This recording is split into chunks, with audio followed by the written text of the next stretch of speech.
Hi guys. I'm probably going to be late for my own funeral. I know that they're going to dig me up and make me do whatever because I'll be so behind. I'm sorry I'm late. I had some Etsy to get out. I'm trying to prep the stuff and just I never have enough time. And see, I do have a different. This is black. It's similar to the other one. I was able to get to one of the I don't know, Goodwill or something and find some more clothes I can tear up to dye in because I'm always using chemicals, so they always go away. But I'm going to leave this on here, and then I'm going to, oh, my hair's all over the place. Sorry, it's like that anyway. I'm going to move this over to a YouTube, but this is pen mounting, and I'm hoping, I worked it out in my head, so I'm hoping that you guys can get through this with me because I am doing it on my phone. Hopefully one day I will have enough sales I can buy a new Surface, so maybe we can do that. But what I went ahead and did, because I'm trying to give you hints and tips as we're going along, is I went ahead, this is the new piece. I think it's going to end up being called Spring Fling. I'm not sure, but this is a new piece, and I really wanted to get it done because Miss Kimberly, my framer, is waiting for me to bring my stuff in so she'll cut my frames. Because like I told you guys, I end up framing my stuff. She cuts my frames and I then either put it together or sometimes she does. But I don't use glass because my pieces travel, and even my personal pieces, there's only a few because Miss Kimberly always is like, you need to have glass on it. So if she knows it's mine, sometimes she'll talk me into it or do it for me. And then I just have to live with it because she knows I'm bratty. But anyway, I just wanted to give you guys some heads ups and some tips because I get, lots of times I'll buy a whole stick from her, especially if I'm doing a series or like stuff. And she either sends it home with me or saves it. It's really, if you frame a lot, it's really a good thing to get a good framer and have a rapport with them. Michael's and places like that, you know, they do a fairly good job, but usually they have people in training. If you will notice, if you find a really good framer, they don't charge that much more than some of these other places. You just really need to look at who you're using and who you trust. But the reason I'm showing you this stick is usually I'm not like a major expert on frames, but frames tend to be the lip, because this is the lip right here, this. And I have like a yardstick because I didn't bring anything smaller. As you can tell, yes, it's backwards. Yes, and Megan Mamie told me how to not do this way, but anyway, I haven't gotten that. But as you can tell, if I turn it around this way, because you see the half mark. When you have the lip of your frame, it's usually 1/4 of an inch. So you know when you're getting ready to frame your piece on how tight you want it around your frame. You at least want to add 1/4 inch to your measurement. So if you want 1 inch around your piece, you want 1 1/4 inch. I went ahead and pen mounted this so I can show you how to push the pins in, and then I purposely on the back pushed one of the pins so it's going to poke through the foam core just so you're looking at it, and I wanted you to see how to pull back out and fix it and how close it should be. Oh, I'm gonna have to push these in for that. But anyway, you can push to start your piece off. To start your piece off, first of all, I redid the markers on where you're going to put your pens. A lot of people, well, not some people like to take a pen or a needle when they find where they want it, and they're going to score the linen. And when you score the linen, it's like, I'm gonna hold it against me. You find a ditch where you want your you want either to stitch something or to mark a linen, you put a pen down or you can either use a needle or a pen. Now hold on with me while I am going to, oh, thank you, Timothy. I'm trying to smile, but who knows what I'm doing right now. Trying to see if I can get this to see this down here. This is really hard, but I'm trying to do this on a phone. And yes, it is Collywog. And I'm trying to make it so it's not going to fall down. And Miss Zola's sitting over here going, what is she doing? She's moving things around and making noises. Okay, so you guys can see this is sort of a washout with some of the light coming through. But, yeah, I'm not an expert at doing this. You do put your needle or your pen in a ditch. Let's see if I can't get this to you.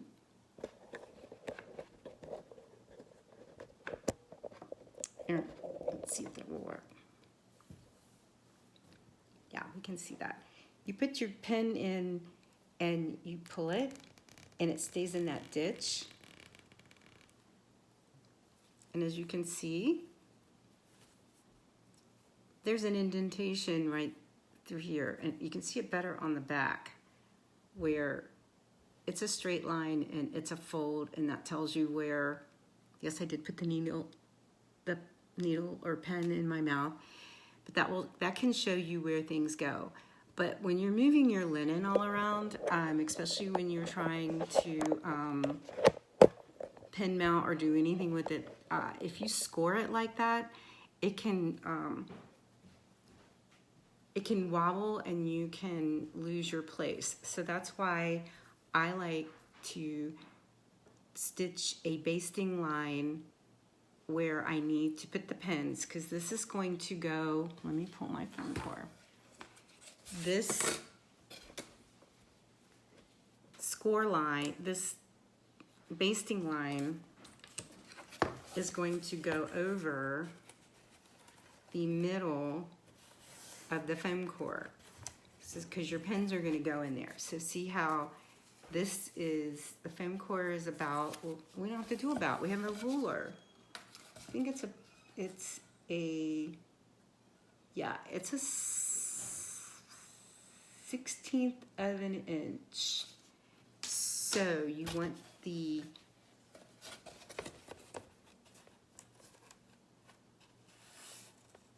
scored line to be in the middle of that, and that's where your pens are going to go. And you want to place your pens, actually this is an 8, maybe 16th.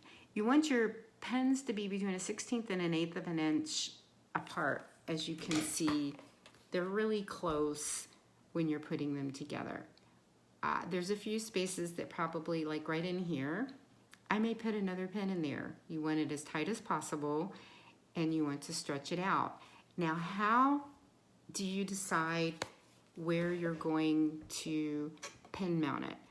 This is where you have to sort of work backward. Well, there's two ways you can do this. If you're really sure about how far you want it away from your image on your linen, you can measure out from the furthest way from your piece. Like, all right, let me use this one because this is what the Scared Silly Cat. As you can see, we almost made the mistake because it says a border here and a border here. We thought those were the furthest points, and we started measuring out on how big we wanted the frame. But then I was like, oh, wait a minute, look, the cat tail and these other things go further than that border. So we had to measure, and actually I think his ear possibly goes further. So we had to find the furthest places on your image, and then we measured out. I like mine really tight, so we measured it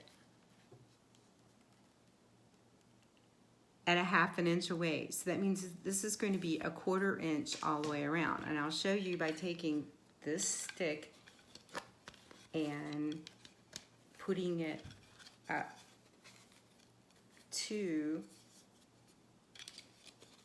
my piece and showing you this way. As you can see, it's going to be really tight. It's going to come right up to the edge of that. It's not totally plumb because I have the needles in the corner. So once you decide how big your foam core is going to be, you then place your stitched piece over the foam core, and you start with one end or the other, and then what I do is I'll count out.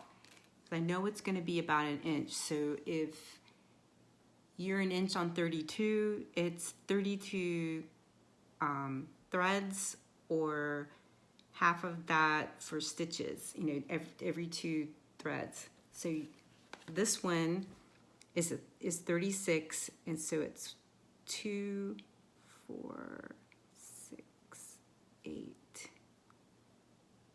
10, 12, 14, 16, 18, 20, 22, 24.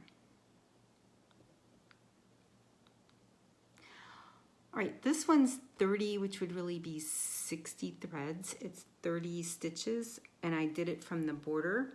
So what I did is, when I first started, I just stuck a pin where I thought I wanted this to start, and then I pulled it on the other side, counted the same amount of threads, and then pulled it over the foam core, and if it worked and it was centered, then I would just leave the pins in where I've got these basting lines. And then I would do the same thing with the top, with the next side.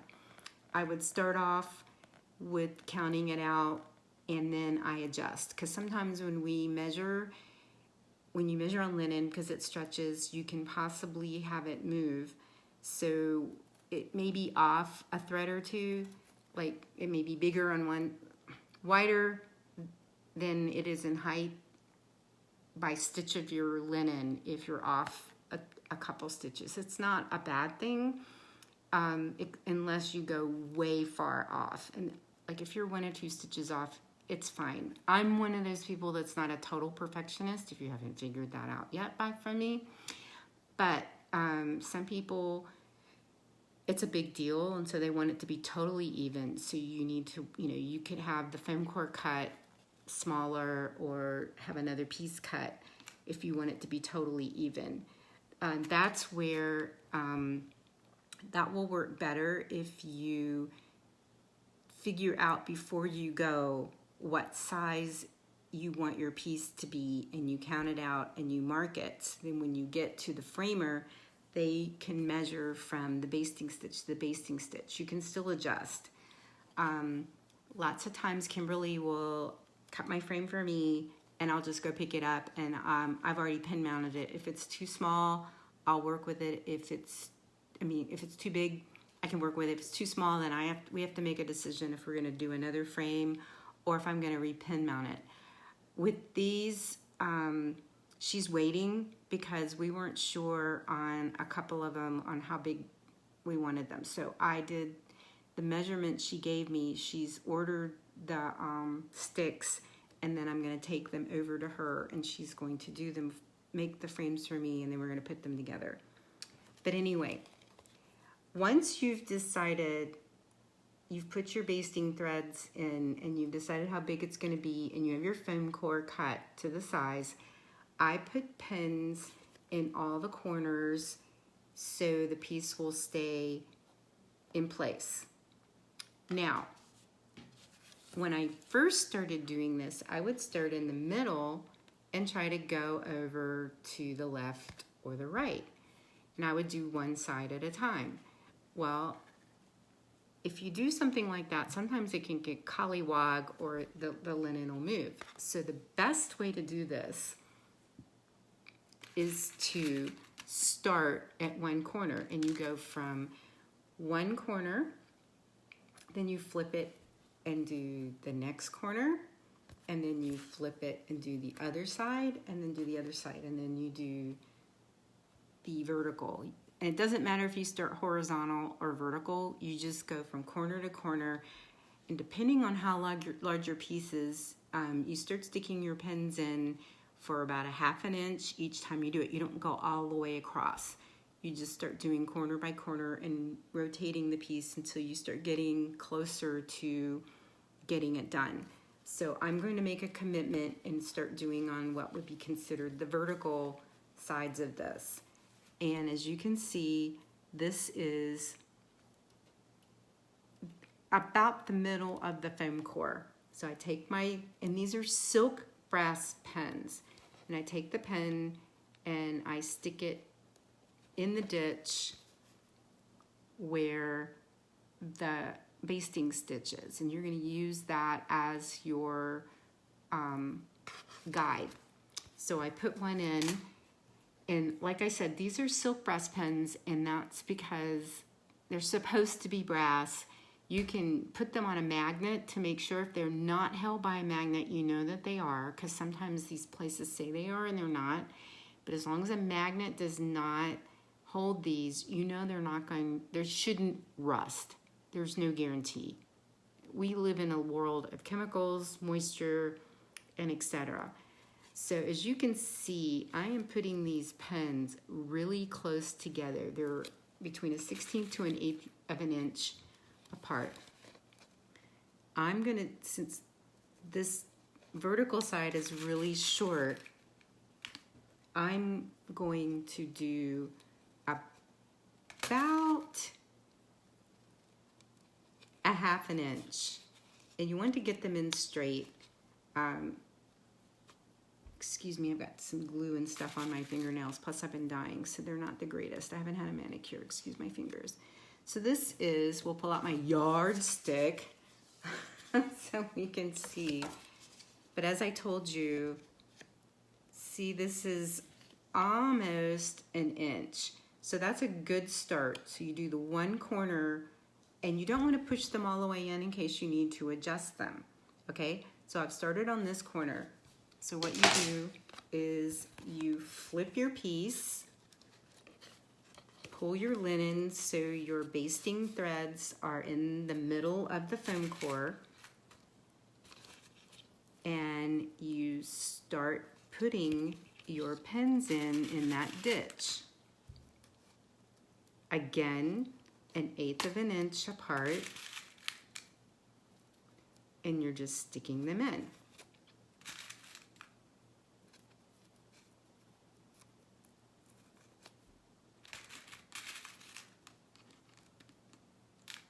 Again, when I do my basting, I try to use quilting threads.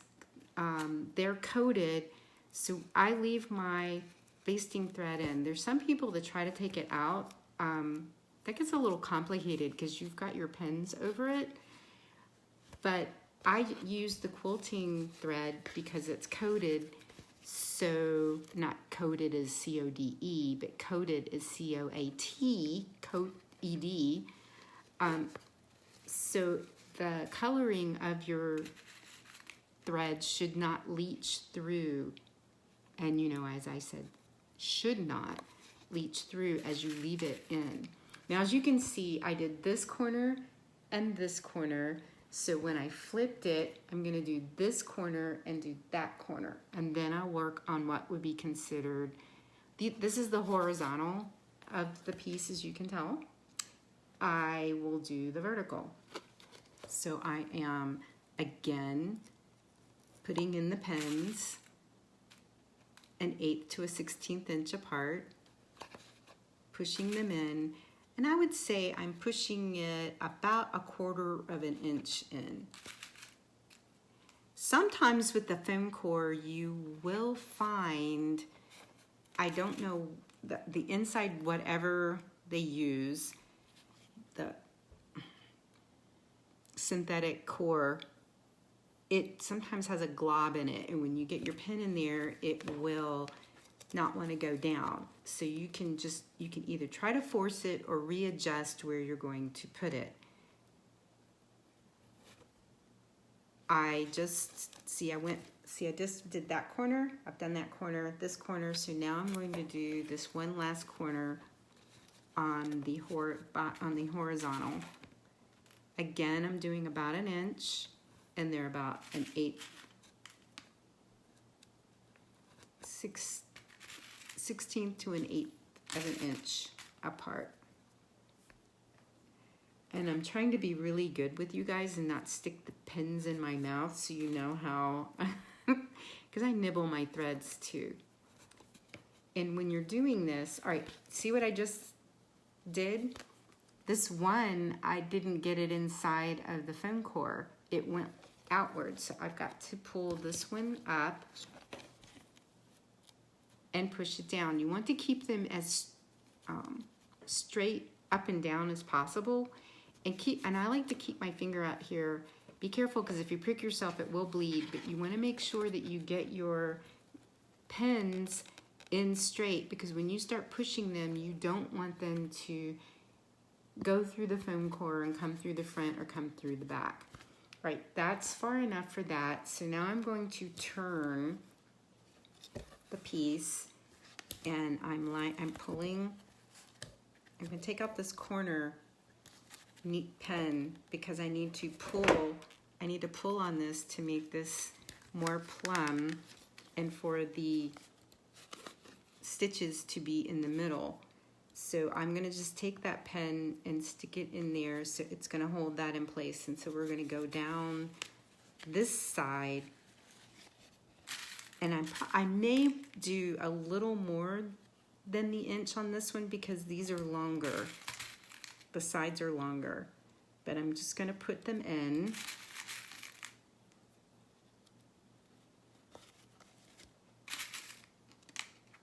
And just keep going. So that's what you're going to do, and you're going to do it with this side, then you're going to flip it over to this side, and then flip it again and do this side, and flip it and do that side. I'm going to set this aside, aside, because I told you guys I would show you how to push these in, and I don't want this to, you're not going to sit here and watch me pin mount that whole thing. So I'm feeling, all right, see right here, this is where it came through. So you don't want that. I mean, going through the back, it would be okay, but you really don't. So you find whichever pin that is, and an easy way to do it is to take your fingernail and push on it, and it will let you know which needle, that needle will move, and you'll know which one it is, and you can readjust it to go down. And as you can tell, these two are pushing on the foam core, so I will probably readjust them when I get to them. But where is chopsticks, these cheap, not the really, really cheap ones that you break apart, but the ones that come as a set. If you're lucky and you have ethnic food in your grocery store, you can get them, you can order them. I would recommend not using ones you've eaten with, and not really nice chopsticks, but chopsticks you can use them all over the place. I use them with finishing. You can use them to stuff things in. They're really good for pushing your pens down, because you could sit here and push these with your finger, but after a while, that's going to hurt. So you want to take your chopstick, hold it with your fingers, and press the pins down. Now, it really, since you've already put the pins in and you've stretched your piece, it's not going to matter if you do it all the way across. You don't have to start flipping it, is basically what I'm telling you. You can just go across and do one whole row, and you're just pushing it in. And you want to leave your fingers on the front and the back. So if the pen starts going in wrong, you can feel it, and you can stop pushing and pull it out and readjust it, so you don't have the pen coming through your fabric or coming through the back. So to speed this up, I'll do two corners, because I want to show you two things. I promised showing you guys how to lace without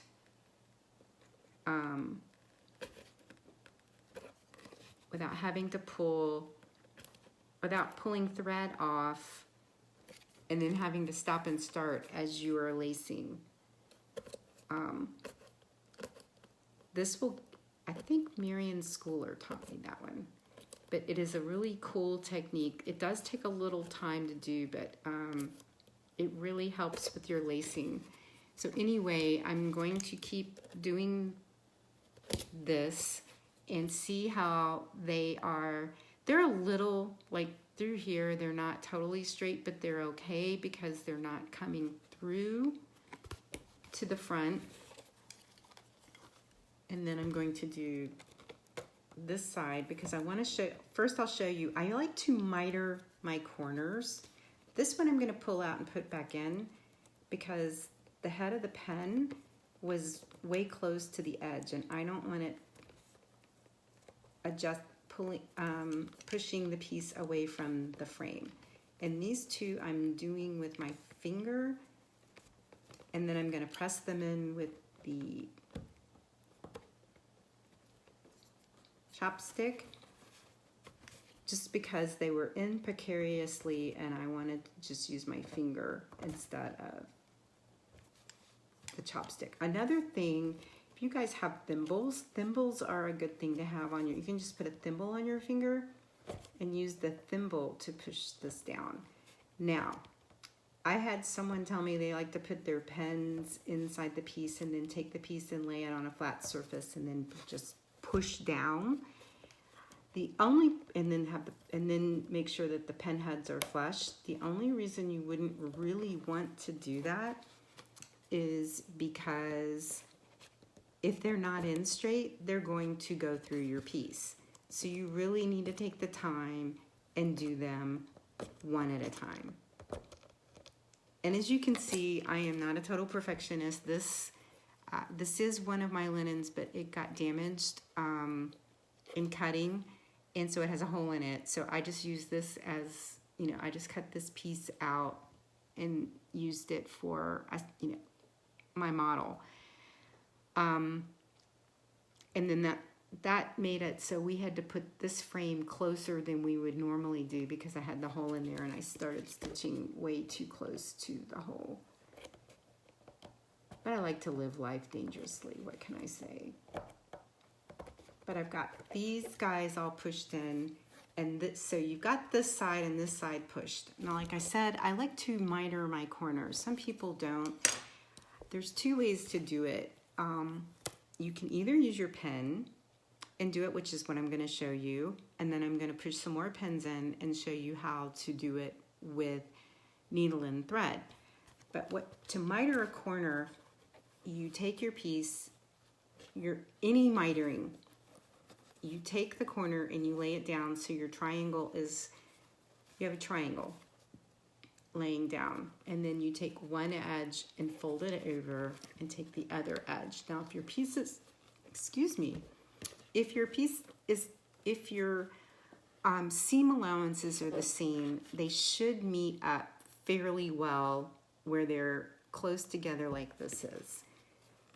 Now, you can sew this, but since I'm going to frame this one, I'm really lazy, and what I like to do is take a needle, a pen, keep my needles and pens, but I will cover both seam allowances and take my needle or pen and do it where it's going to skim the foam core and hold it in place but not come through to the front. So see, you don't see a pen, you don't see the pen tip come out here. Actually, I'm going to have to put two on there because it didn't cover that. But see, this is, to me, this is fine. It's going to sit there and it's holding that piece in place. So I'm going to pull this piece, this seam allowance over. I'm going to stick another pen into this. Now I can feel this coming to the front, so I need to back it out and I need to push it where it's more horizontal and skimming the foam core and it's even. And you need to make sure that it's not going to impede it going into the frame because the head needs to be past the edge of the foam core. Now that we've done this, you can see, let's see, bring this up. See how this is going to sit inside the edge of the frame, and this is how close it's going to be. It's going to be a little over a half an inch away from the design. So this is going to be really, really tight. But I like my stuff tight like that. But that's not the frame we're using. I'm just using that stick to show you.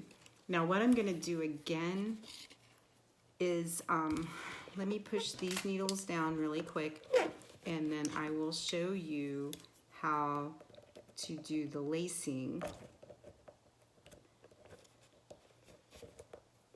And I'm only going to show you the one way,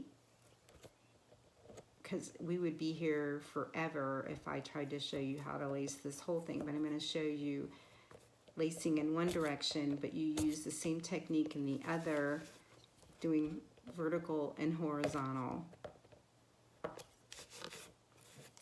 Being bad, I'm not keeping my fingers totally in front of this, just because I can see they're going in straight, and I'm trying to get us to a point where we can do that. So I'm not holding you up that much longer, but we've pushed all of those in. So I turn this, and ideally you would have all of your pens pushed in. I keep doing needles and pens. You guys know what I'm talking about. I apologize for saying the wrong piece. Now this one is up too high and it was collywog, so I'm going to pull the linen. I pulled it out and I'm pushing it back in. And I'm going to probably push this one in with my finger just to readjust it. So I'm going to push these in. Here we go. Ah, see, this one came, I felt it. Yep, there it is, right in the front. So we have to back this one out and readjust it. Now, as I had told you when I was looking at this, that looked like, see, that may not look like a lot of space, but living here in the South where moisture really wreaks havoc on your linen when you're pen mounting or anything like that. I mean, if it gets moisture, it will expand out, even when it's laced or pen mounted. Again, there's a bigger space between those pens, so I'm going to stick another pen in here so they're closer together.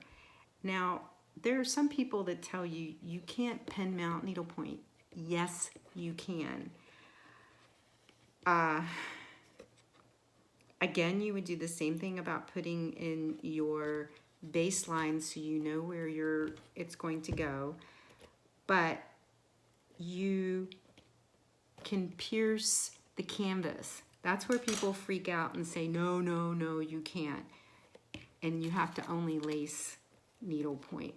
Now, I like to pen mount mine. Now, another thing you can do when you're doing needlepoint, when you're doing canvas, is to just lightly pen mount it so you've got your piece in place, and then lace it and remove your pens. Just because some people don't like having pens going through their canvas. I understand that, but if you're using pens that shouldn't rust, it's okay, and I have no problem. I don't see where it's compromised to do that. But then, like I said, I do things differently. All right. Now what I'm going to do is I'm doing a quilter's knot, because I'm going to miter this one corner with a thread, and then I'm going to show you how to lace. So to do a quilter's knot, you do your needle where it's up and your point is pointing up. You take, see, here's the tail that's hanging down that you will move your thread on, this right here. This is the end. You take the end of that thread and you lay it right beside the needle, as they're laying beside each other, and then you hold on to it and you wrap around the needle. If you're quilting, you only really need to wrap it about 2 or 3 times, maybe 4, just to get a tiny knot, because it should catch in the fabric. When you're doing a project like this or doing something where you need a bigger knot, you wrap more times. So I've wrapped maybe 5 or 6 times, maybe more than that. So you take your fingers and go and hold them over the coils, and you push your needle through and you pull it. And when you get to the end, I just pulled it off. We'll do it again. This is older thread, so I don't know if that has anything to do with it, but you wrap around, take your needle, push it, pull it, hold on to it, and at the end, you will have, let's see if I can hold it up so you can see, there is a knot there. Now, if you're really good, and I'm not taking my time, you won't have a tail that you have to cut off. I do have a tail, so I'm going to trim that off. But now you have a knot in the end of your thread. Now, we're gonna miter this corner by stitching it, not pinning it. We do it the same way. You lay it down and you have a triangle. You take one seam allowance and the other seam allowance and pull them over, and you can see that they're meeting. They're not quite the same size in their in the seam allowance, but they're there. So what you're gonna do is take your needle and scoop up one side and go over to the other seam allowance side and pull it. So you're gonna hold it down with your fingers and you're gonna come back across. Now this doesn't have to look totally nice and neat because it's gonna be in the back. So you're gonna bring it over here to this side. My hand is in the way, I apologize. But you're gonna bring it over and you're just gonna go back and forth to close up where they meet. And you just pull it lightly as you're going. And you start at the bottom of when you're gonna do it, where it's open, not at the corner. Because when you reach up at the corner, you're going to adjust it so you make sure that it pulls in tight. This just cinches it nicely. Some people may try to do it at the top, but you don't. It can sometimes make it pucker. But see, now that we've got it where it's pulled together, as you can see on the front, this gives it a really crisp corner. This is a really good thing to do when you're hand sewing and you're doing anything that's rectangular, square, or whatever. It's nice to have that corner cinched. See, this one is just laying down. It's not cinched together. That's fine. We're putting it in a frame. But if we were doing, you're not going to leave pens in it if you're doing handwork. But you can see the difference on how this is closed in, and you have a very crisp corner. This one is not as crisp because you can see the bulging right here, but that's fine. It's going to be behind your frame, as I will just go ahead and show you. So you're not going to see that. But if you're doing handwork, like I said, when you're doing a rectangle or doing anything that's got straight edges and you got a corner, you're going to want to miter your corners. All right, now a thing that I learned to do, like some people will go over it and make a knot. I taught myself. I came up with this. Other people may do it. I put my needle through, and then I'm gonna do a quilter's knot while it's in the fabric. See, I went round and round on my needle. I'm holding it all together and I'm making sure it's not going to catch on all of these pens. And I'm going to pull it through and see. I now have it. It is now nicely tucked and tight at that one corner. And I use this red thread which I normally wouldn't, because red, I don't care how much they tell you it's color fast. Red is a color that will leach, which I may not even leave this in here, who knows, but I'm just using it so you guys can see it. I like to go for colors that are lighter, like the light greens, the blues, any of those light colored quilting threads, but I'm using brighter colors. As you can see, I use that dark navy blue. I'm using darker colors so you guys can see, because we're hindered with me doing it on the phone and whatever. But I've got enough to show you how to do lacing from here. I'm only going to lace a little bit here, but show you how to do it. So you have your needle, you have your spool of thread. You're not going to cut it. You're just going to take the end of your needle, end of your thread. Yeah, we're going to stick our needle into the eye of the other needle. That's really not smart, Elizabeth. But we've threaded up your needle, and it's still attached to the thread. Let's see if we can bring this down again.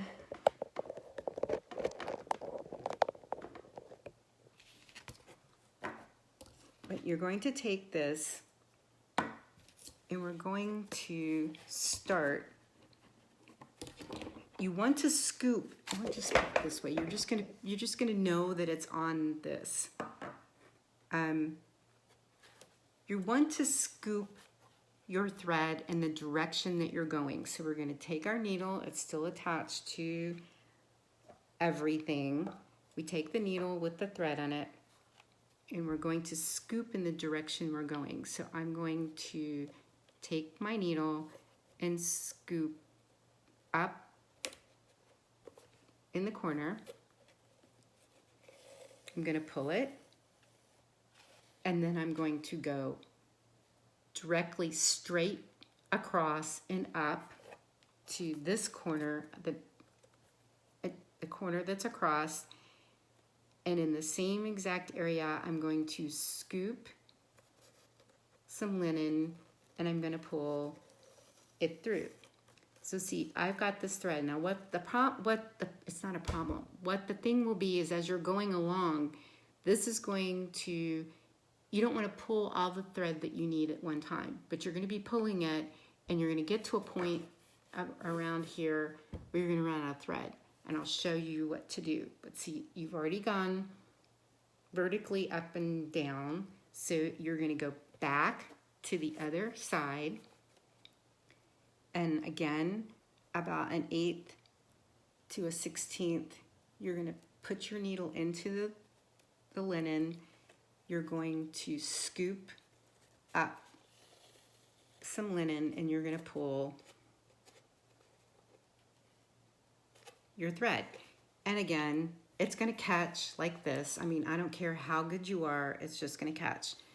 But you're going to pull it so it's semi-tight, and as you're going, you're just going to lift it a little more so you get more thread, because you're going to need to keep doing that as you're going along. And yes, this thread is caught around the needle that I'm using to miter that corner, and it got caught in the seam, so I'm just adjusting it so you see the thread. So I'm going to come back up to the top. We're going to take it, make sure it's not stuck on that needle. We're going to scoop some more linen fabric, and pull your needle through. And then we're going to go straight down and scoop again.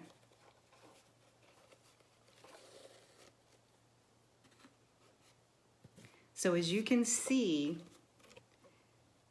we've got vertical lines going up and down, and they're straight across from each other.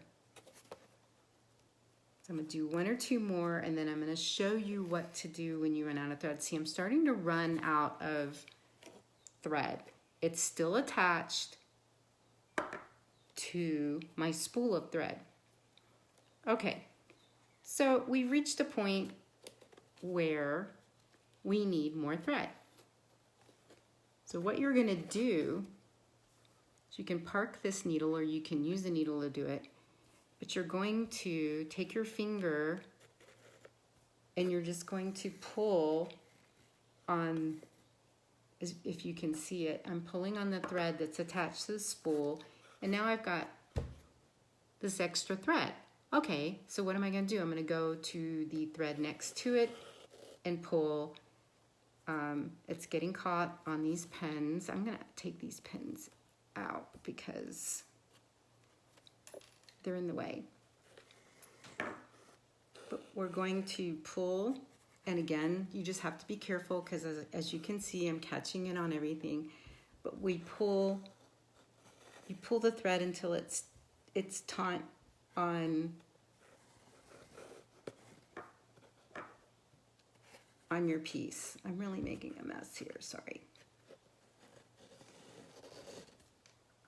And see, it can get all balled up, but you keep pulling until you reach where your needle is.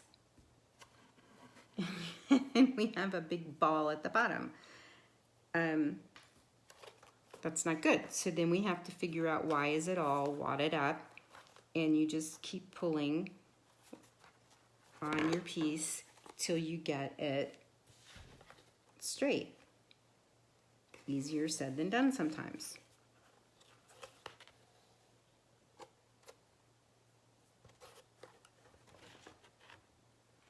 So now we have pulled it. Nope, we still have, let's see, we pull from here. Make this taut. And it doesn't matter if you end up with way too much on the other side, because you're going to do this process of pulling it tight in the opposite direction. I'll show you that in a second. So I've made some more, I've gotten some more thread here. I didn't make more thread, I just got thread on here. And these are catching on the pins. That's why you usually don't lace and pin mount the same thing, but I'm trying to show you two things at one time. Now, if you were gonna lace this and not, you are gonna want to lightly pin mount it just to keep it in place, but you can remove the pins. You can leave them in. It's just a double way of leaving them in. And I did pull this out of the needle. So I'm going to get the needle and, of course, rethread it.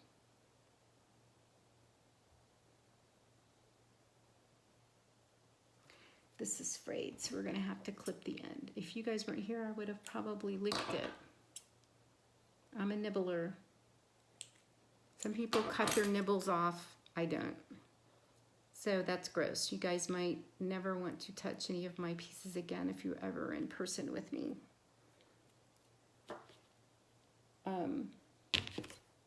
But again, we're going to see how just pulling it from there, I have all of this thread, and then you just keep scooping and moving across your piece.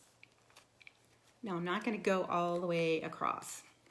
We're reaching the end here, and you guys are probably, when you watch this, will be going, okay, I'm done. She's been doing the same thing over and over. But you're going to take it and you're going to get it to where you want to end it, or you'll get to the end. So when you get to the end, just let me take it a few more stitches. And this is not quite as neat because I'm just trying to get through this for you guys. But when you get to the end of where you're going to, let's just say we've reached the end and I'm not going to lace anymore. Again, you'll take your thread and you want to end it, and make sure you're not, so you're going to take it and you can either do a little tuck stitch where you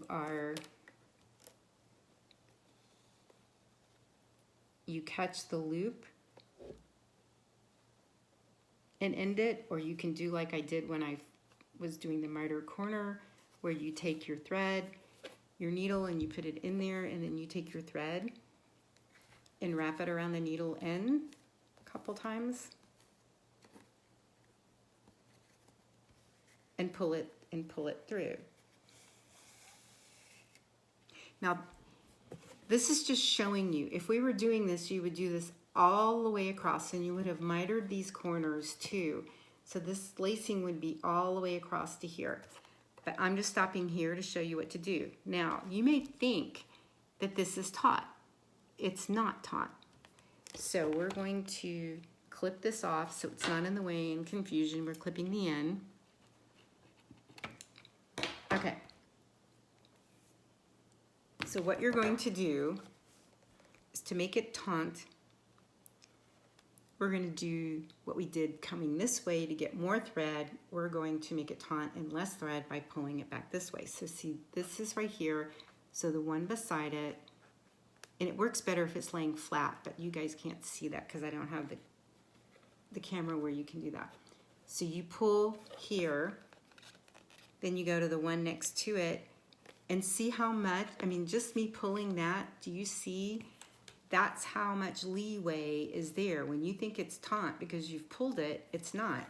You're pulling this, so you go to the next thread, you pull again, and then you pull again, and you do this until you get all the way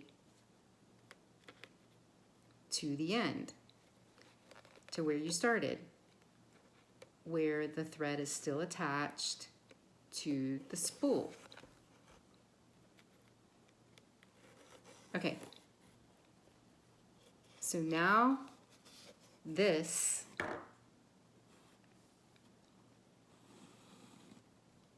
is tight. If you're doing this, especially on a piece this length, I would probably pull again. I would maybe do it 1 or 2 times, but I would get it and pull it where this is taut. But see, I would come back.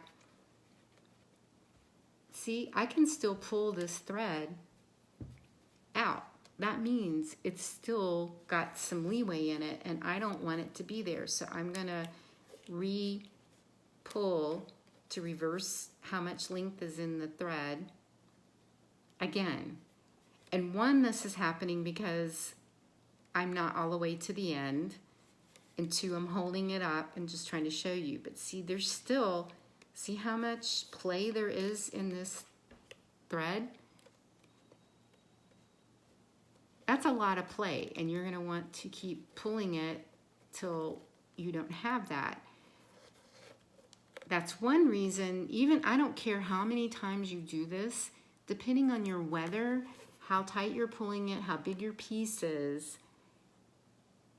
you're gonna have some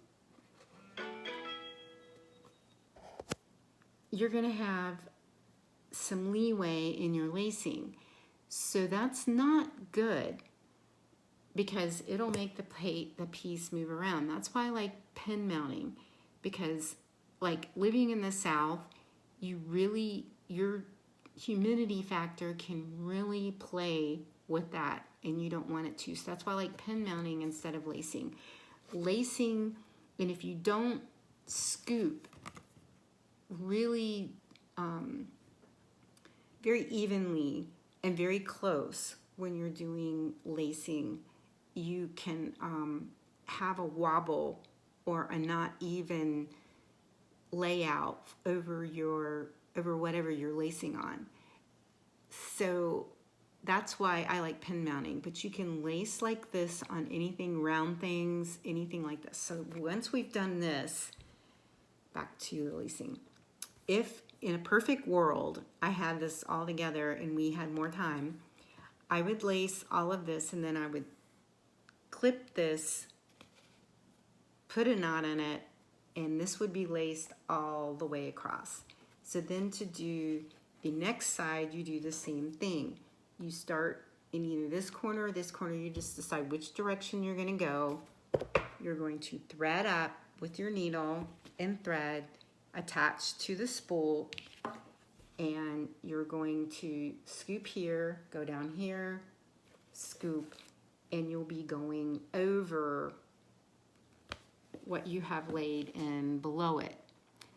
Some people will weave partially through. I don't like doing that. I like doing one way, then laying the one on the other, because sometimes it gets in the way of you tightening the threads as you pull it backwards once you get to the one end and move it back to the other. It's just a preference. You'll just learn what you want to do. So I hope that shows you how to pin mount and to do some lacing. And what I'm going to try to do is do something round, and we'll do a lacing totally piece soon. But I hope once again that I've answered questions and shown you guys how to pin mount. If there's any questions, please send them to me. I'm going to load this up on YouTube. I'm leaving it here, and I probably will put it on my personal page, maybe my business, we'll see. But I thank everyone for watching this, and I appreciate your business, and I appreciate all of you, and I hope that you have a peaceful week, rest of your Memorial Day, and that you enjoyed your time and you have remembered the people that have given a lot of given themselves to our country and to us to help us be who we are. So I want to say bye, and you guys have a wonderful evening. I'll see you soon.